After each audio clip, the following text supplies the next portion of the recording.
Hi hello ఎలా ఉన్నారు? అందరూ బాగున్నారా? మీకు మామిడికాయలతో ఏ రెసిపీ ఇష్టమో కామెంట్ చేయండి. నాకైతే మామిడికాయతో ఏ రెసిపీ చేసినా చాలా చాలా ఇష్టం అన్నమాట. మామిడికాయ సీజన్ కాబట్టి ఈరోజు నేను మామిడికాయ కొత్తిమీర చట్నీ అయితే చేస్తున్నాను, పచ్చడి అన్నమాట. ఇది రైస్లోకైనా బాగుంటుంది, రోటీలోకైనా బాగుంటుంది. అయితే ముక్కల కింద పచ్చిమిరపకాయలు, కొత్తిమీర, మామిడికాయలు ఇలా ముక్కల కింద కోసేసుకున్నాను. నేను ఎక్కువగా చట్నీలోకైనా పచ్చళ్ళలోకైనా సరే అండి తొక్క మినపప్పు వేస్తాను. అది వేయడం వల్ల టేస్ట్ బాగుంటుంది.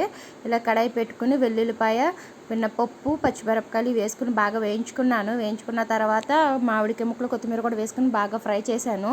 ఇది చల్లారిన తర్వాత నేను మిక్సీలో వేసుకుంటున్నాను. అంటే రోల్ పచ్చడి అయితే బాగుంటుంది. నా దగ్గర రోల్ లేదు కాబట్టి నేను మిక్సీలో వేస్తాను అనమాట. రుచికి సరిపడే ఉప్పు కూడా వేసుకుని మిక్సీలో అయితే బాగా పచ్చడిని అయితే తయారు చేశాను. మీకు నా వీడియో నచ్చితే సబ్స్క్రైబ్ చేసుకోండి. Please support.